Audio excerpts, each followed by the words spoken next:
આજે અચાનક થઈ ગયા મેં હાલતા દ્વારકા. હું તો રેડી થઈ ગયો પણ હારો આજે ભાઈને રેડી કરી નાખ્યા. ઘરના આજે ભાઈને ના પાડી પણ થઈ ગયા હાલતા તો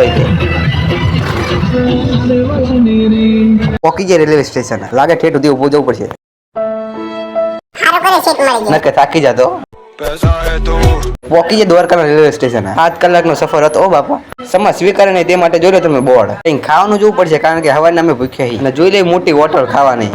રખડતા પકડતા પોકી ગયા હોટલ. ખાવાનું તો સારું બનાવ્યું. જોઈ લો થોડોક નજારો.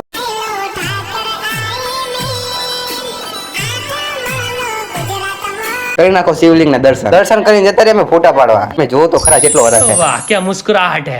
રાતનો પ્રોગ્રામ ખાવાનો બનાવી નાખ્યો. મોટી હોટલ કારણ કે લાય બહુ પૈસા. બીજા દાડા હતા કારણ કે અમારી હોટલ ને જોડે જ હતું. અહીંયા પડેલા ડાયરેક્ટ ગયા ડાયરેક્ટ ઉપર. પણ જોવો તો ખરા જેવો નજારો. ઠાકરના તેરે દર્શન કરે કારણ કે આથી બહુ પબ્લિક. ધુલેટી નો દાડો હતો એટલે આતા અમે ધુલેટી રમવા. દ્વારકા ને ધુલેટી અલગ છે.